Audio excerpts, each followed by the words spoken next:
Tu arrives à mettre 100 € par mois de côté, c'est super. Le problème, c'est que la plupart des gens ne savent pas quoi en faire et donc ils laissent cet argent dormir sur un compte où ils attendent le bon moment, en fait, qui n'arrive jamais. Là, dans cette vidéo, je vais te donner un plan simple et pratique. Tu vas savoir quoi faire, dans quel ordre et surtout comment tenir dans le temps. Parce que 100 €, c'est pas petit quand tu fais ça tous les mois. Si tu souhaites voir d'autres vidéos de ce genre, n'oublie pas de t'abonner pour ne rien rater. On va être honnête, ce qui bloque, c'est rarement la technique. C'est les petites phrases qu'on se répète. La première qu'on a tous entendue, ça sert à rien d'investir 100 €. En fait, c'est l'inverse. Ce qui compte, surtout, c'est combien de temps tu tiens. Si tu mets 100 € une seule fois, oui, ça va rien changer dans ta vie, 100 €. Mais si tu mets 100 € tous les mois pendant 20 ans, là, tu joues dans une autre catégorie. La deuxième phrase qu'on entend parfois, c'est « j'investirai quand je gagnerai plus ». Sauf que dans la pratique, quand tu gagnes plus, tu as aussi plus de dépenses, tu as peut-être d'autres problèmes à gérer, et en fait, tu repousses encore. Donc, le meilleur moment, en fait, c'est maintenant, c'est tout de suite. Et la troisième idée reçue, c'est investir, ce serait risqué, et puis en fait, comme j'y connais rien, j'ai trop peur. En fait, c'est normal de penser ça. Le risque, en fait, il vient surtout quand tu fais n'importe quoi. Si tu suis une mode, si tu mets tout dans un truc que tu ne connais pas parce qu'un autre a fait comme ça, tu risques de paniquer quand ça baisse. Nous, on va faire l'inverse. Je vais te proposer une stratégie qui te permet de dormir tranquillement et de continuer même quand le marché bouge. Alors, je te donne la règle d'or, celle qui fait la différence. Investir, d'accord, ce n'est pas un sprint, c'est respecter un système. Et le système, il repose sur 3 piliers fondamentaux, le temps, la régularité et la simplicité. Le temps, en fait, c'est ce qui te donne l'avantage. Si tu investis à 20 ans ou à 60 ans, évidemment, tu ne pars pas sur le même pied d'égalité. La régularité, c'est ce qui va transformer ton petit effort en gros résultat. Et la simplicité, c'est ce qui te permet de tenir sans passer ton temps à changer d'avis. Parce que si ta stratégie, elle ne dépend que de toi, qui peut-être aujourd'hui est super motivé, super concentré et discipliné, tous les mois, d'accord, à un moment, quoi qu'il arrive sur le long terme, ça va craquer. L'objectif, c'est d'avoir une routine qui marche même quand tu es fatigué, même quand tu as un imprévu. Et surtout, on évite le piège de débutant, le piège de l'argent facile, le coup. Le coup, c'est ce qui te donne en fait un shot d'adrénaline et souvent une claque derrière parce qu'en fait, tu perds tout à la fin. Là, on cherche un investissement moins excitant, c'est vrai, mais beaucoup plus efficace. C'est un plan répétable que tu vas pouvoir reproduire constamment. Avant de choisir quoi acheter, tu dois choisir où tu investis. En France, il y a plusieurs enveloppes connues. Le premier, c'est le PEA. Si ton objectif, c'est du long terme, typiquement un investissement sur minimum 5 ans et plus, et que tu veux investir en actions, en ETF, le PEA, c'est souvent le plus logique, d'accord ? C'est un peu l'autoroute du petit investisseur long terme. Le deuxième choix, c'est le CTO, compte titre. Lui, c'est la liberté totale. Tu peux acheter tout ce que tu veux, tu n'es pas restreint contrairement au PEA. Tu peux acheter ce que tu veux quand tu veux, des ETF, des actions, des obligations, bref, même international. C'est un peu open bar. Mais en échange, la fiscalité, elle est généralement moins douce que le PEA sur le long terme.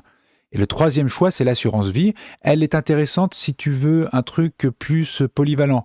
Tu peux mixer un support plus stable, comme du fonds euro, ou des supports un peu plus dynamiques, comme des actions. Et surtout, c'est une enveloppe que beaucoup de Français utilisent déjà pour épargner, mais avec généralement des frais plutôt élevés. Donc là, l'idée, c'est pas de te dire qu'il y en a une qui est parfaite, c'est que en fonction de ton objectif, tu vas prendre une enveloppe qui va te simplifier la vie. Maintenant que tu as ton enveloppe, qu'est-ce que tu fais de tes 100 €? La base la plus simple, la plus propre, celle dont tout le monde parle parce qu'elle est efficace, et je ne vais pas révolutionner le monde en t'en parlant, c'est un ETF monde. Pourquoi c'est puissant ? Parce qu'au lieu de parier sur 1, 2, 3 entreprises, tu vas t'exposer à des milliers d'entreprises dans plein de pays. Donc si tu as une boîte qui se plante, tu t'en fiches. Ton portefeuille ne dépend pas d'un seul cheval. Il y a une version ultra simple, en gros, c'est de mettre 100% de ton épargne sur un ETF monde.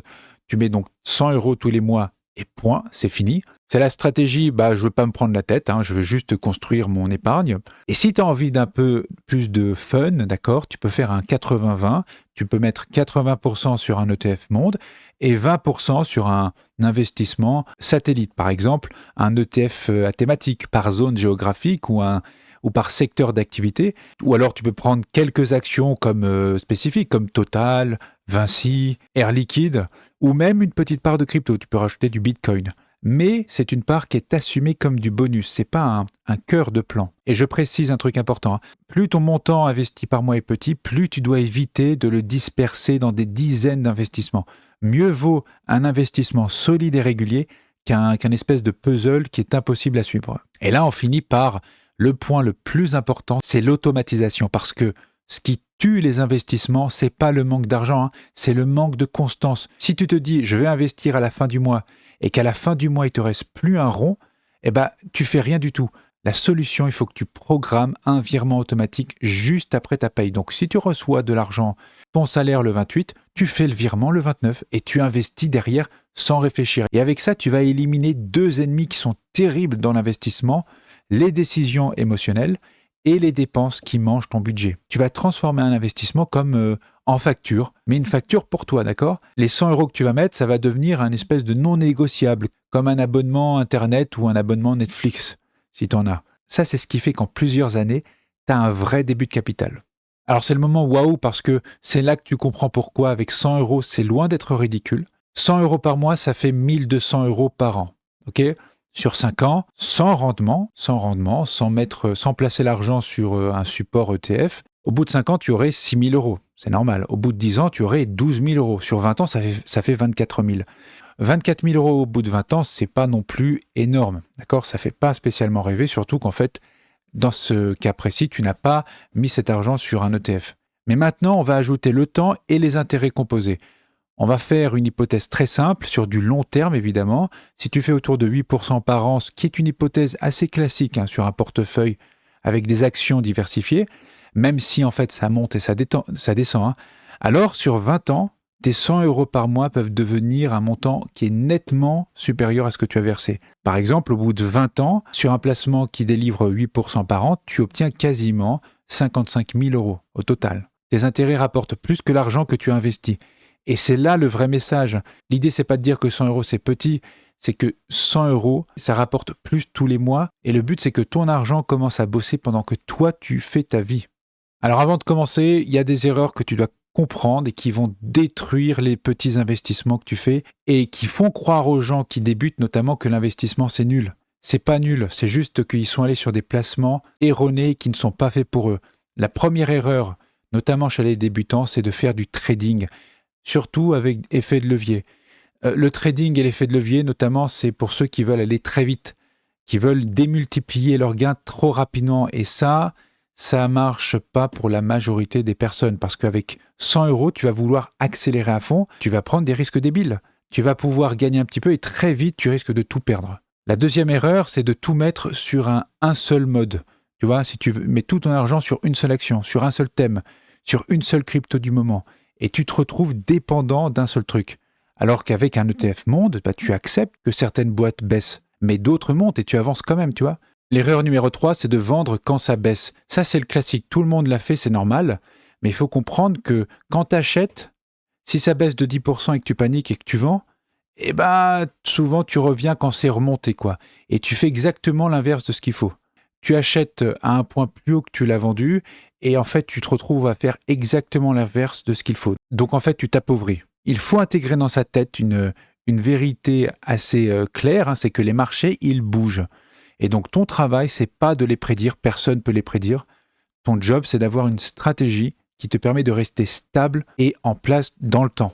Si on récapitule, tu as compris que ce que j'expose est très simple et à la portée de tout le monde. Le plan, il est très simple. D'abord, il faut que tu te constitues une épargne de sécurité. C'est pour pas devoir vendre tout ton investissement au mauvais moment si tu as un coup dur.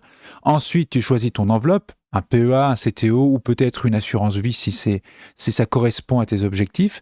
Et puis, tu peux après choisir un ETF, d'accord, une base simple, mondialisée, diversifiée. Et pour terminer, tu automatises ton opération pour être régulier sans y penser. Sinon, tu vas casser toute la chaîne des intérêts composés. Alors, je comprends très bien, il y a des personnes qui ne peuvent pas mettre 100 € par mois, d'accord ? C'est trop. Retiens ça, la stratégie, si tu n'arrives pas à faire ça, la stratégie, c'est la même. Tu peux commencer plus petit à 10 euros, à 25 ou 50 euros. Ce qui compte, c'est d'entrer dans le jeu, d'accord? Maintenant, il y a une vérité aussi que je ne nie pas, c'est que si tu ne peux pas mettre plus de 50 euros, même 100 euros, tu vas devoir d'abord te focaliser sur toi pour augmenter tes revenus, d'accord? Ou même peut-être pour mieux gérer tes dépenses. Peut-être que tu as des problèmes de dépenses. Mais si tu n'es pas capable de mettre plus de 50 ou 100 euros par mois, il va falloir d'abord travailler dessus et non pas tout de suite penser sur quel support investir. Parce que pour investir, il faut avoir de l'argent. D'ailleurs, j'aimerais savoir où tu en es. Est-ce que tu as commencé à placer ton argent? Dis-le moi en commentaire, ça m'intéresse. Et n'oublie pas de t'abonner pour recevoir d'autres vidéos qui te seront utiles. On se dit à bientôt, à la prochaine.